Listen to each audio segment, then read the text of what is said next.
Puji Tuhan, terima kasih buat Bapak Pendeta Dr. Yanto dan seluruh tim leadership yang ada di tempat ini. Mungkin saudara heran siapa orang yang gemuk hidup lagi ada di depan saudara. Ya, jemaat Interkon sebetulnya nggak asing-asing amat buat saya karena 16 atau mungkin 17 tahun yang lalu waktu masih ada di Hotel Borobudur, saya sudah beberapa kali khotbah di sana atas undangan beliau juga, tetapi hari ini biarlah saudara datang bukan karena melihat yang gemuk hidup berdiri di depan saudara, tapi untuk nama Tuhan dipermuliakan. Terima kasih dan Tuhan memberkati. Nah, bagi Anda yang suka judul, saya memberikan judul khotbah ini adalah mengembalikan apa yang hilang di dalam hidup kita. Nah, banyak kali kita diajar bahwa kita hidup adalah untuk mati masuk surga, which is okay, dan itu tidak salah sama sekali. Tetapi yang lebih penting daripada hidup mati masuk surga adalah bagaimana kita menghidupi di dunia ini seperti sekarang ini. Nah, salah satu ayat yang sangat terkenal di dalam kitab Alkitab kita, tolong Yohanes 3 ayat 16. Yohanes 3 ayat 16 berkata demikian, karena begitu besar kasih Allah akan dunia ini, sehingga diberikan anaknya yang tunggal, supaya barang siapa yang percaya kepadanya tidak akan binasa, melainkan beroleh hidup yang kekal. Nah, ayat ini sangat penting dan sangat sering dipakai untuk khotbah hari Natal. But for God so loved the world. Nah, karena begitu besar. Nah, kata besar di sini bukan berarti ada besar, ada kecil. Tapi kata besar di sini adalah untuk menunjukkan bahwa jati diri Sang Allah, Sang Bapa, Sang Tuhan yang mencintai kita dengan amat sangat besar. Sehingga Dia rela mengorbankan putranya untuk menebus kita yang hilang. Nah, kita sering berpikir bahwa kita hilang dari surga, which is itu juga benar, tetapi sekali lagi saya mau katakan bahwa saya akan membuat perspektif lebih sempit, bukan berarti saudara nggak masuk surga, bukan, penting, masuk surga sangat penting, tetapi itu dijamin oleh Tuhan lewat iman kita, lewat hidup kebenaran. Tetapi ada banyak orang punya iman mati masuk surga, tetapi hidupnya salah total ada di dalam dunia. Sehingga tidak melakukan apa yang Tuhan mati buat kita. Karena begitu besar kasih Allah akan dunia ini. Coba saya ngos sebelah kiri kanannya. Lu tahu gak kasih Tuhan besar? Nah, lu tahu gak kasih Tuhan besar? Kasih Tuhan besar tidak tergantung pada perbuatan Anda benar atau tidak. Kasih Tuhan besar tidak tergantung Anda sudah kenal Tuhan atau tidak. Kasih Tuhan besar, tandanya Dia sudah mati bagi kita. Alkitab mengatakan sebelum kita kenal Dia. Yesus sudah mati di kayu salib 2000 tahun yang lalu sebelum saya lahir. Dan kasih-Nya tidak berubah menjadi lebih besar setelah saya jadi anak Tuhan. Dan kasih-Nya tidak berubah menjadi lebih kecil walaupun saya berdosa. Anda harus pegang kebenaran ini, jangan mau dirubah, jangan mau diganggu. Jadi Tuhan Yesus mengasihi Anda bukan karena perbuatan Anda. Tuhan Yesus mengasihi Anda dan saya karena memang jati dirinya Dia kasih. Dan kasihnya ukurannya extra large. Tidak ada batasannya. Batasannya cuma satu, keadilannya. Kasih Tuhan batasannya keadilannya. Kalau kasih Tuhan tidak ada batasannya sama sekali, saya berhenti jadi anak Tuhan. Karena nanti orang berdosa sama orang gak berdosa sama saja akhirnya. Gak ada perbedaan. Tapi kasihnya Tuhan walaupun tidak terhingga tingginya dalamnya, dibatasi oleh sifat pribadinya Dia yang lain adalah He is righteous and judge. Dia adalah adil dan benar. Dan Dia tidak bisa membantah seluruh kebenaran firman-Nya. Siapa di sini percaya Tuhan bisa melakukan segala perkara? Turun tangan. Siapa di sini percaya Tuhan mau melakukan segala perkara? Salah. Tuhan bisa melakukan segala perkara, tapi Tuhan tidak mau melakukan segala perkara. Salah satu contoh yang Tuhan tidak mau lakukan adalah dia tidak mau melanggar firman-Nya. Dia tidak mau berdusta. Dan dia tidak mau mengenari kembali firman yang sudah keluar. Dan dia berkata, kasihku tidak berubah sampai kapanpun. Orang tua banyak berkata, kalau lu buat baik kepada anaknya, warisan lu lebih banyak. Tapi kalau lu jelek, warisan gua batalin. Tapi Tuhan tidak. Tuhan sama saja. Tapi nanti responsif di hadapan dia berbeda. Itu pelajaran lain. Saya sedang menjelaskan tentang nilai kasih dulu. Kasih Tuhan, for God so loved the world. Karena begitu besar kasih Allah akan dunia ini. Nah sampai di sini saya menganggap selesai. Kalau lebih panjang lagi ini bisa nggak selesai. Jadi kasih Allah besar saya anggap sudah selesai. Anda terima bahwa kebesaran kasih Allah bukan karena perbuatan Anda. Bukan karena Anda lahir baru atau tidak. Walaupun Anda belum lahir baru, kasih Allah besar untuk Anda. Terbukti bahwa dia sudah mati di salib buat Anda sebelum Anda bertobat. Jelas? Clear? Tetapi nanti yang berikutnya setelah kita jadi anak Tuhan, kita punya bargaining power yang lain di dalam dia. Kita sering diajar bahwa seluruh doa orang didengar Tuhan. Yes it is. Tetapi tidak seluruh doa orang dijawab Tuhan. Nah, ini lain lagi. Nah sekarang kasih Allah besar buat kita. Dan saya pertanyaan, tolong ayatnya lagi. Karena begitu besar kasih Allah akan apa? Dunia ini. Nah kata bahasa Indonesia dunia, bahasa aslinya adalah kosmos, pakai K, bukan pakai C. Kalau pakai C itu rice cooker, buat masak. Kosmos, rice cooker buatan Jepang yang paling bagus. Tapi saya nggak promosi. Jadi kosmos pakai K, katakan kosmos. Apa itu kosmos? Itu bahasa Yunani, artinya adalah the orderly system authority. Jadi adalah tingkatan atau level tatanan otoritas yang Tuhan tetapkan untuk di atas muka bumi ini. So, for God so loved the world. Karena begitu besar kasih Allah akan dunia ini. Perhatikan di sini. Yang Allah kasihi siapa? Dunia. Dunia yang mana? Dunia yang dari Tuhan. Yang mana?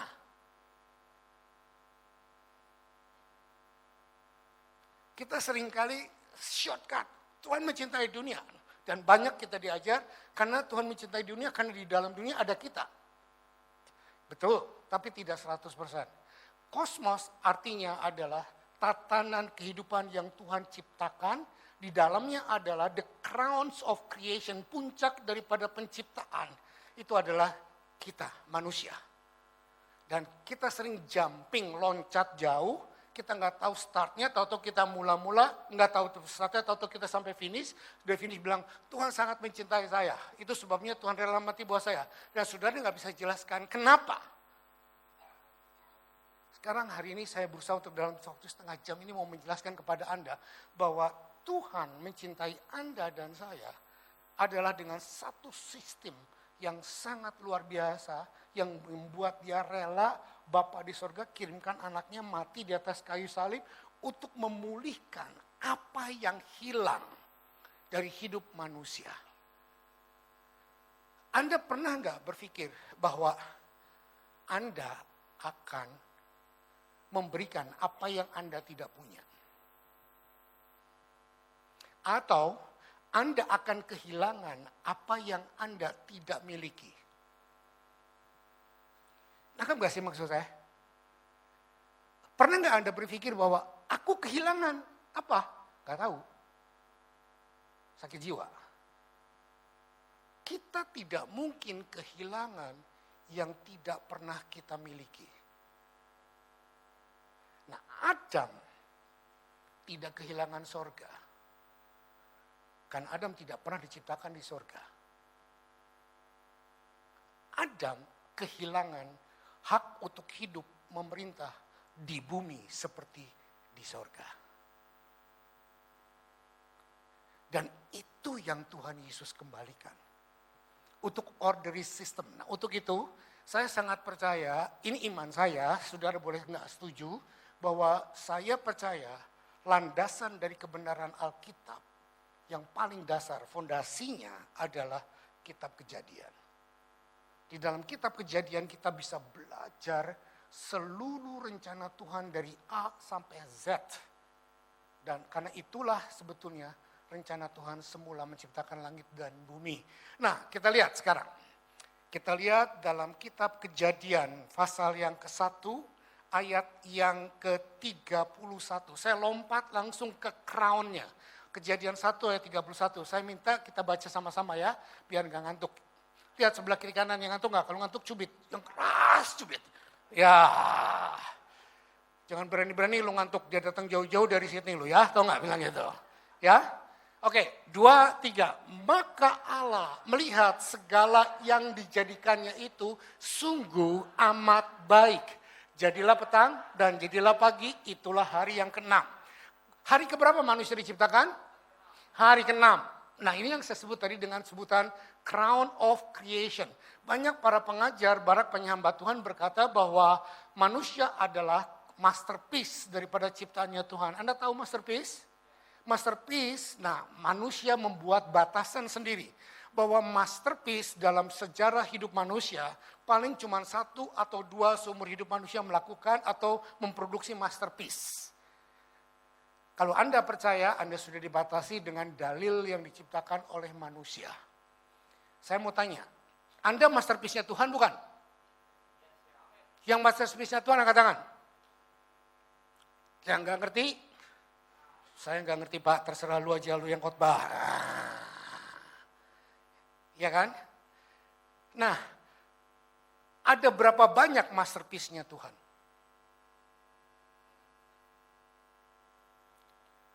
Kalau semua manusia di bumi ini masterpiece, ada berapa banyak manusia di bumi? Hampir 7 billion. Berarti semua masterpiece. Jadi adalah bohong kalau masterpiece itu cuma 1 dalam lifetime. Jadi saya mau bawa begini. Anda bisa menghasilkan produksi yang masterpiece in every seasons of your life. Anda bisa menghasilkan masterpiece dalam setiap musim di dalam hidup Anda. Dan saya juga membantah pernyataan bahwa kita bisa membuat masterpiece pada waktu kita di puncak kesuksesan. No. Bahkan di dalam lembah-lembah kekelaman kita bisa membuat masterpiece. Salah satu contoh yang paling hidup di lembah kekelaman membuat masterpiece, Rasul Paulus. Suratan epistelnya dibuat dengan tetesan air mata di penjara-penjara. Tapi itu sangat memberkati seluruh dunia sampai kita hari ini. Bukan pada waktu dia diarak, dieluk-elukan, tetapi ada di dalam kesusahan, dalam penderitaan. You can produce masterpiece. Jadi saya mau berkata bapak-bapak, ibu-ibu, saudara-saudara, Anda bisa memproduksi masterpiece if any season of your life. Tidak, jangan limiti Tuhan. Jangan limiti Tuhan dengan hanya sekali dalam seumur hidup, tidak. Alkitab berkata, umatku binasa karena, kenapa? Pak Budi pasti ingat, saya paling demen ayat ini. Umatku binasa karena kurang pengetahuan, alias kurang diajar. Bukan umatku binasa karena kurang doa. Maaf, saya nggak against doa, doa very powerful. Tapi Alkitab berkata umatku binasa bukan karena kurang doa. Umatku binasa bukan karena kurang bayar perpuluhan. Bukan berarti saya agen perpuluhan. Enggak, please. Jangan bilang, tuh kan Pak Samuel enggak bayar perpuluhan. Siapa bilang jangan buat sesat ya. Jadi umatku binasa karena kurang pengetahuan. Kalau Anda kurang pengetahuan berarti alias itu kan akibatnya. Anda kurang pengetahuan, nama lainnya aliasnya apa? Nah, Anda yang bilang ya, bukan saya loh ya. Anda bodoh karena kurang. Nah, kenapa kita kurang pengetahuan? Kurang belajar. Kenapa kurang belajar? Kurang mau diajar. Nah karena kurang belajar, kurang mau diajar menjadi kurang. Nah, haleluya. Jadi bukti ya Anda nggak mau diajar. Datang kebaktian pendalaman rohani. Bible study banyak apa enggak? Kalau ada ibadah PW, mujizat penuh enggak? Saya enggak iri dengan PW, saya enggak iri dengan mujizat. Tetapi lebih penting, Anda bisa memuji Tuhan, tapi dengan salah kalau tidak mengenal firman Tuhan dengan benar. Tadi pagi saya sangat diberkati dengan sharing Bapak Gembala Anda. Bagaimana memuji Tuhan di dalam roh dan kebenaran. Itu sangat vital dalam hidup kita. Kita bisa memuji Tuhan, semangat ajar-ajartan lompat, tapi kita bisa salah total karena mastermind kita otaknya salah berpikir. Nangkep gak? Di sini letaknya. Kenapa kita kurang pengajaran? Karena kita selalu maunya yang kita suka, yang kita enak. Padahal pengajaran adalah inti daripada sebuah pertumbuhan. Baca di dalam kisah Rasul pasal 2, mereka berkata apa? Mereka bertekun dan berkumpul sehati dalam pengajaran para rasul, bukan praise and worship para rasul. Lagi-lagi saya enggak against praise and worship. Saya bilang saya cinta praise and worship. Saya suka. Tetapi kalau praise and worship saja tanpa dibarengi dengan pengajaran yang benar, maka ada kekurangan yang sangat fatal. Nah, disinilah letaknya. Gereja harus mencintai pengajaran yang dari Tuhan. The truth is there. The truth is there. Nah, kembali. Kita lihat tadi. For God so loved the world, karena begitu besar kasih Allah akan dunia ini, sehingga diberikannya anaknya yang tunggal.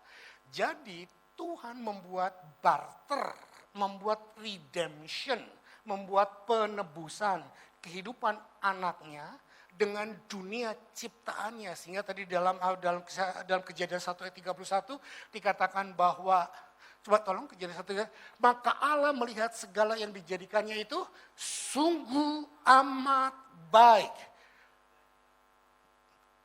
Yang dijadikan, segala yang dijadikannya itu sungguh amat baik.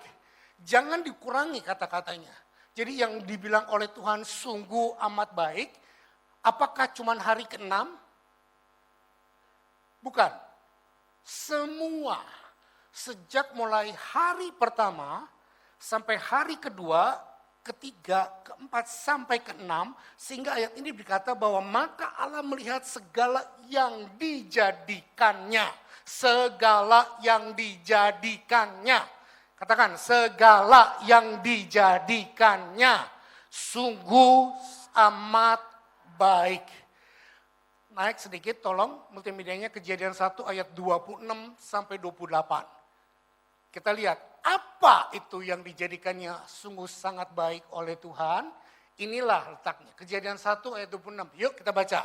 Berfirmanlah Allah, baiklah kita menjadikan manusia itu menurut gambar dan rupa kita, supaya mereka berkuasa atas ikan-ikan di laut dan burung-burung di udara, dan atas ternak dan atas seluruh bumi, dan segala binatang yang melata dan merayap di bumi. 27. Maka Allah menciptakan manusia itu menurut gambarnya. Menurut gambar Allah diciptakannya dia, laki-laki dan perempuan diciptakannya mereka. 28. Maka Allah memberkati mereka. Lalu Allah berfirman kepada mereka, beranak cuculah dan bertambah banyak, penuhilah bumi dan taklukkanlah itu dan berkuasalah atas ikan di laut dan atas seluruh binatang yang merayap di bumi. Jadi yang Tuhan berkati dari mulai Kejadian, mulai penciptaan hari pertama sampai hari ke-6, dan puncak hari ke-6 adalah lahirnya manusia, bukan lahir, diciptakannya manusia, dan Tuhan berkata, I bless them. And I said to them, God said to them. Nomor 1, tolong bahasa Inggris ya. Karena ada sedikit perbedaan, bukan sedikit, banyak perbedaan dengan bahasa Inggris dan bahasa Indonesia. Dalam bahasa Inggrisnya dikatakan, God said to them, let us make a man in our image, in according to our likeness. Stop dulu. Dalam bahasa Indonesia, marilah kita menciptakan manusia dalam rupa dan gambar. Betul? Nah, saya mau tanya, rupa sama gambar sama enggak? Bedanya di mana? Rupanya gimana? Yang jawab bedain dong. Rupa sama gambar sama enggak? Bedanya di mana? Rupa apa? Gambar apa? Ayo dong. Waktunya habis loh, nanti saya dimarahin nih. Rupa sama gambar sama, saudara. Sama. Rupa adalah appearance, penampilan. Gambar adalah wujud daripada penampilan. Nah, inilah letaknya kehilangan meaning yang sebenarnya dalam terjemahan bahasa Indonesia. Bahwa Tuhan menciptakan rupa dan gambar seperti Tuhan. Sehingga kita sangat percaya Tuhan punya rambut, punya muka, punya hidung, punya mulut dan lain sebagainya. Which is itu 100% exactly right, itu benar. Tetapi sebetulnya ada satu yang vital yaitu image. Image, siapa di sini belajar bisnis, belajar accounting? Pak, kalau Bapak mendengar kata company image, apa yang muncul? Company profile. Memang yang keluar adalah gambar dari pabrik, gambar dari kantor, tetapi di dalamnya juga ada Bapak direktur, ada Bapak pemilik company-nya, ada rekening bank dan lain sebagainya. Dengan kata lain, image itu bicara tentang company profile atau company bonafiditas. Betul nggak? Betul nggak? Saya ganti kata company profile, kata company bonafiditas dengan quality. Betul nggak? Jadi Anda dan saya diciptakan dengan kualitasnya Tuhan. Halo? Dengan gambarnya Tuhan. Untuk apa? Bukan untuk menjadi Tuhan. Tetapi untuk menjadi perwakilannya Tuhan di bumi dengan kuasa dari surga.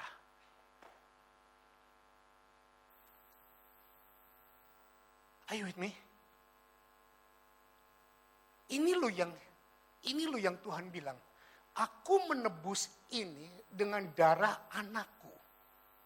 Aku menebus ini semua yang hilang karena kejatuhan dosa Adam. Coba lihat saya sebentar. Adam diciptakan dari apa? Tanah liat. Adam diciptakan di Taman Eden atau di luar Taman Eden? Yang bilang Taman Eden baca lagi Alkitabnya. Adam diciptakan di luar Taman Eden. Adam dibentuk oleh Tuhan dari tanah. Lalu dibuat mukanya semuanya persis Tuhan punya. Tetapi kualitasnya, image-nya Tuhan tidak ditentukan dengan bentukan tangannya Tuhan, tetapi kualitas atau image-nya Tuhan ditentukan dengan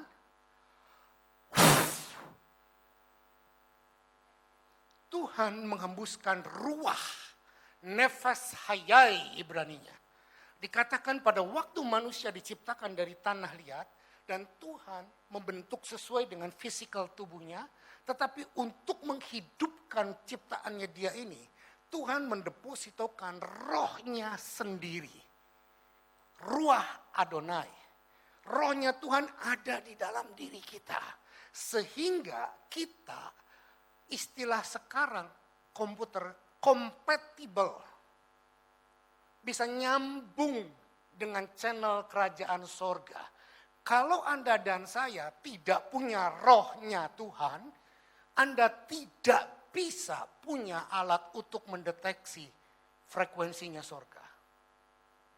Itu sebabnya waktu Anda membunuh temanmu yang namanya manusia, itu dosa. Tapi Anda membunuh binatang, hauce.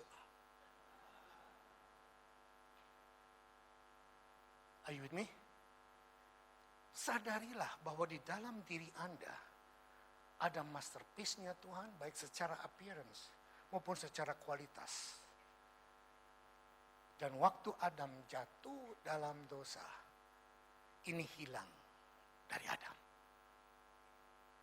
Ini hilang. Berkuasa di atas muka bumi seperti di surga itu hilang. Sehingga Tuhan pun lost contact.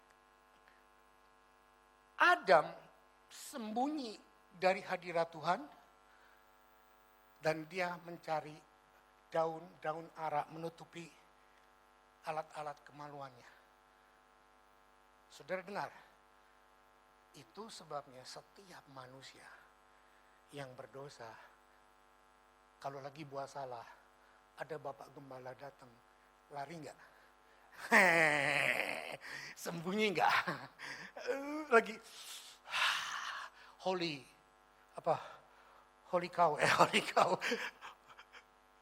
kudus, rokok kudus.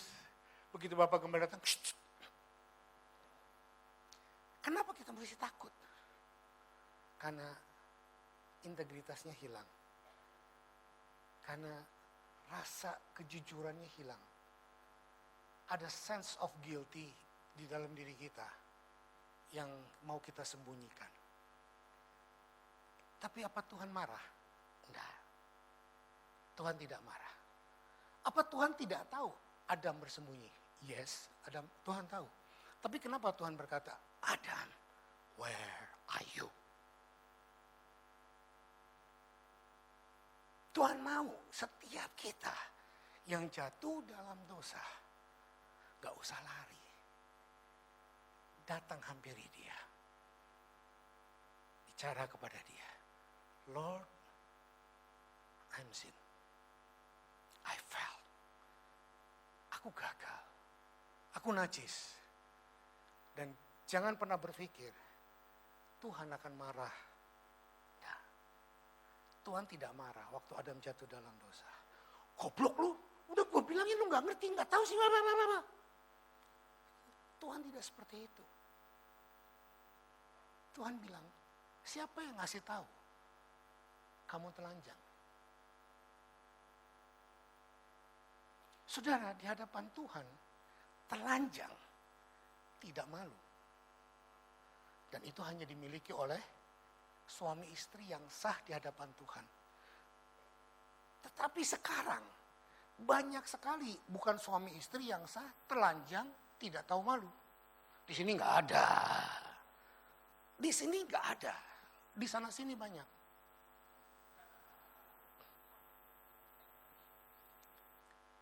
Yang saya heran, ada istri-istri. Anak kecil tutupin telinganya ya. Telanjang di depan suaminya. Malu. Kenapa? Kan malu, Pak. Wah. Kenapa Anda mesti malu di depan suami Anda? Ini loh bukti bahwa manusia punya self-righteousness. Punya kebenaran diri sendiri yang ingin disembunyikan. Kalau Anda tidak punya self-righteousness, Anda tidak punya hidden agenda, Anda akan tampil apa adanya, tidak perlu pakai covering-covering yang aneh-aneh. Karena di hadapan Tuhan, begitu Tuhan melihat coveringnya Adam, Tuhan menyembelih, saya percaya itu seekor domba, dan kulitnya diambil, dan Tuhan berikan kepada Adam. Dan Tuhan berkata, Adam, ganti.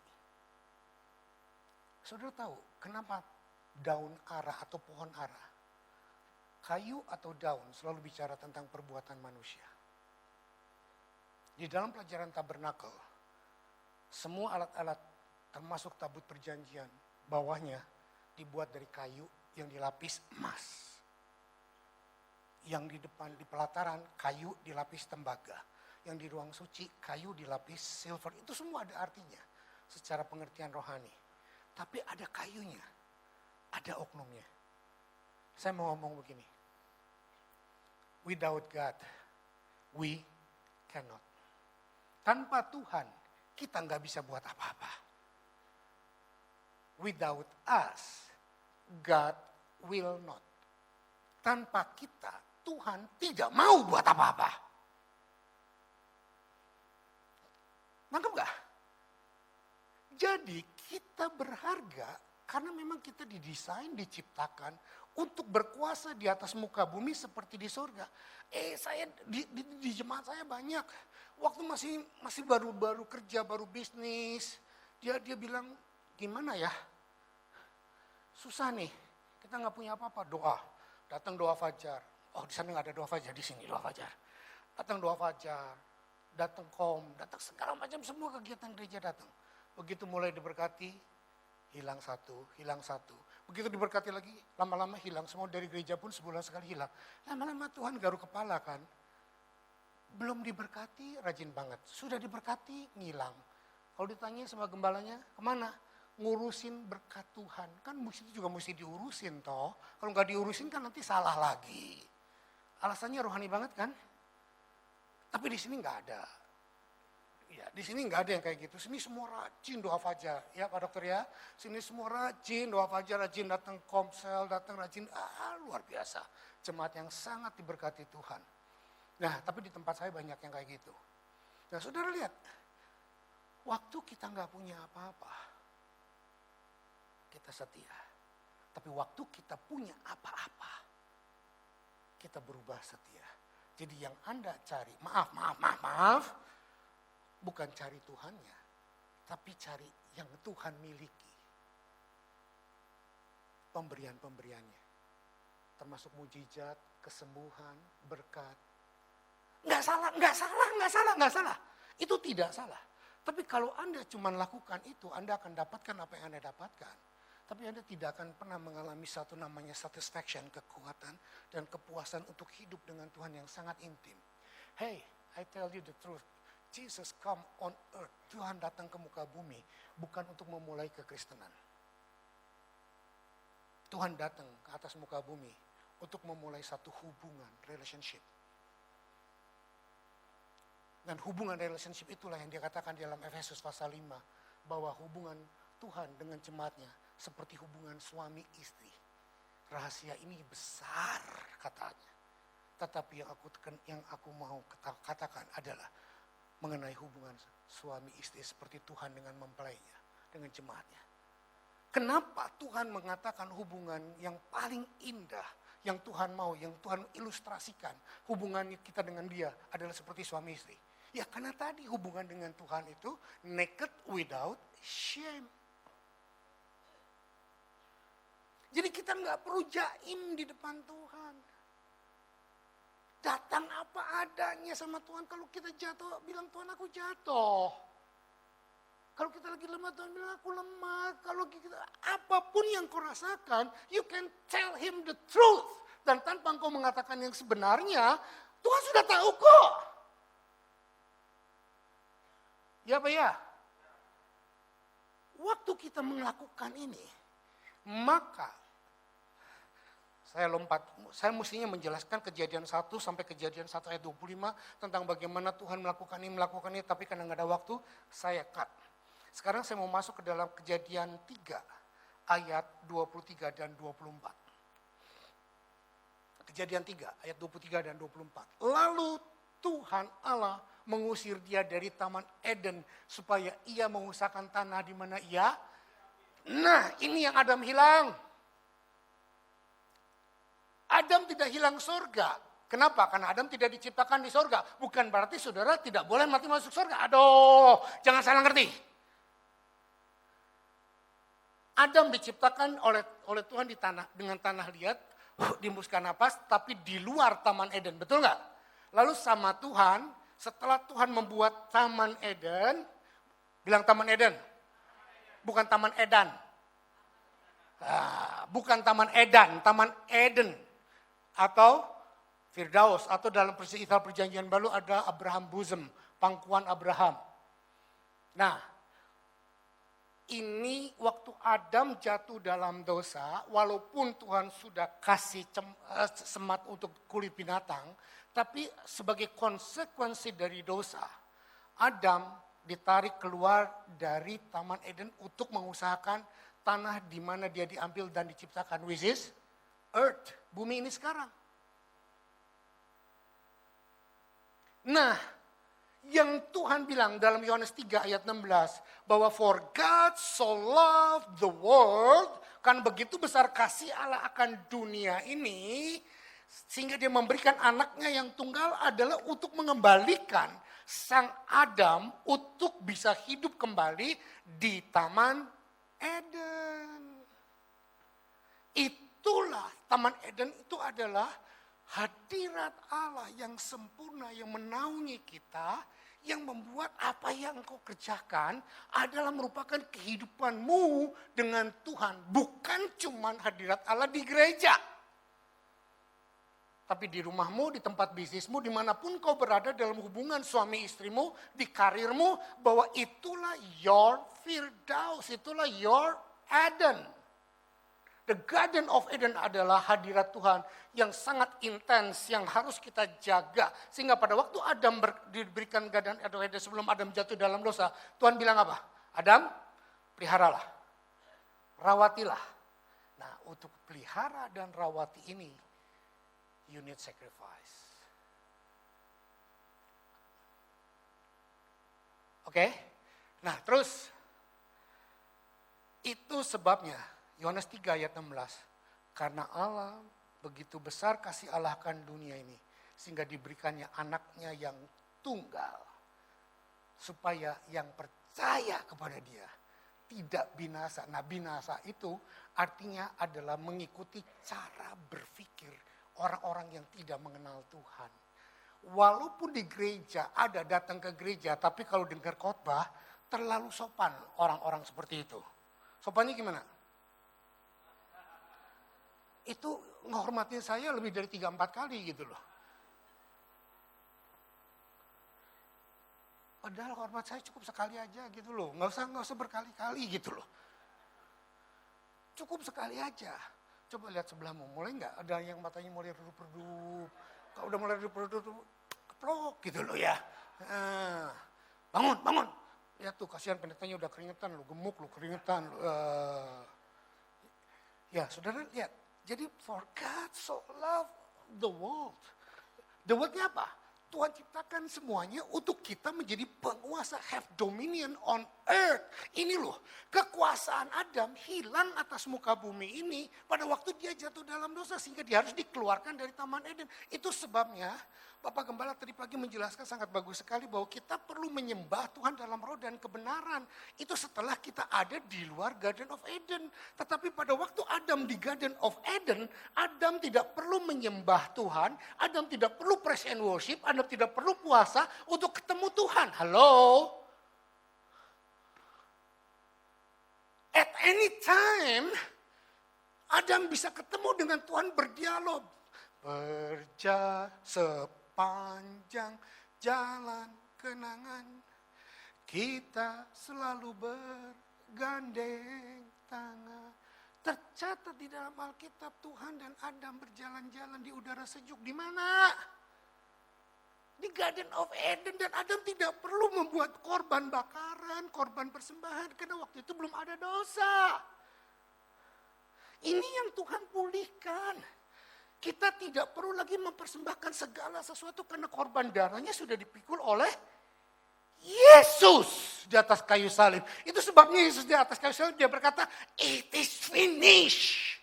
Gak ada yang perlu ditambah-tambahkan lagi, gak perlu dipompa-pompa. Aduh, tadi pujiannya naik lu, emangnya apem? Persoalan bukan naik atau tidak naik, persoalannya apa? Engkau sungguh-sungguh mengerti, sungguh-sungguh engkau terfokus kepada Tuhan atau tidak. Jangan salahkan, mereka boleh nyanyi fals, mereka boleh main gitar salah, tetapi worship you gak akan disturbed by that. Tapi bukan berarti bahwa itu gak penting untuk menyembah dengan benar. Benar penting. Tetapi kalau Anda masih terganggu oleh suasana, berarti Anda masih belum kontak dengan Tuhan secara langsung.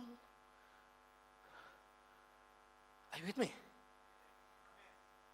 Ini message yang saya bawa kemanapun saya pergi, supaya hubunganmu tidak terpengaruh oleh circumstance surrounding yang gak ngangkat, gak bisa nyembah Tuhan. Kalau ada di tempat-tempat lain di luar sana kita gak rasakan hadirat Tuhan. Who say so? Hadirat Tuhan ada dimanapun kau ada. Amin. Hadirat Tuhan ada di sini. Maaf, seandainya tempat pergi penyembahan berhala pun hadirat Tuhan ada di dalam engkau. Jangan ada pernah pendoa berkata, di tempat penyembahan berhala aku rasa gak sejahtera, lu gak happy, lu rohku tertekan. Para pendoa dengar, kalau rohmu tertekan di tengah penyembahan berhala, berarti roh di dalammu lebih kecil daripada roh yang di luar. Padahal Alkitab berkata roh yang di dalammu lebih besar. Salah satu contohnya, jangan perjanjian baru, perjanjian lama. Ini benarkah? Masih 10 menit? Oh enggak, setengah menit. Kalau masih 10 menit saya happy. Saudara dengar, waktu tabut perjanjian diambil oleh Filistin, ditaruh di mana? Di kuil Dagon. Apa yang terjadi? Apa tabut perjanjian yang jatuh?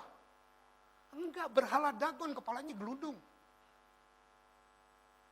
Jadi kalau ada anak-anak Tuhan, hamba-hamba Tuhan tertekan dengan atmosfer keluar yang di semua, berarti roh yang di dalammu masih kecentet. Kita merasa nggak sejahtera itu pasti, tapi nggak tertekan. Rasa tidak sejahtera itu barometer atau parameter dari Roh Kudus bahwa something wrong aroundmu terjadi. Tapi kita harus rise up, bangkit bahasa roh. Jangan bahasa rohnya kayak orang Sydney. Basaku kurata tidak ada apa-apanya. Itu orang Sydney punya bahasa roh. Orang sini enggak, orang sini benar-benar bahasa roh. Orang sini benar-benar bahasa roh. Lama banget khotbahnya.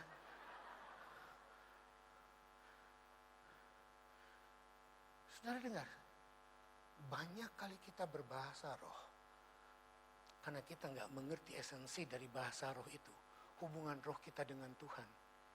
Sehingga kita tidak menangkap atau mendapatkan manfaat. Gone. Satu menit aja. Ayat terakhir. Saya mau bukakan ayat terakhir. 1 Korintus 15 ayat 45. Jangan loncat dari tempat duduk Anda. 1 Korintus 15 ayat 45. Yuk kita baca sama-sama. 2, 3. Seperti ada tertulis. Manusia pertama. Adam menjadi makhluk yang hidup. Tetapi Adam yang terakhir menjadi roh yang menghidupkan. Siapa Adam terakhir? Question. Kenapa Yesus mengidentifikasikan dirinya dengan Adam terakhir? Kenapa bukan Abraham terakhir? Kenapa bukan Daud terakhir? Kenapa bukan Elia terakhir? Kenapa bukan Musa terakhir yang lebih besar namanya? Yang menjadi silsilah daripada bangsa Israel. Kalau sekarang bangsa Israel ketemu Musa, seluruh bangsa Israel bertobat itu. Tapi kenapa Paulus menulis bahwa Yesus adalah Adam terakhir? Coba sejenak pikir. Karena Yesus mau mengidentifikasikan dirinya. Akulah Adam yang mengembalikan apa yang hilang dari Adam.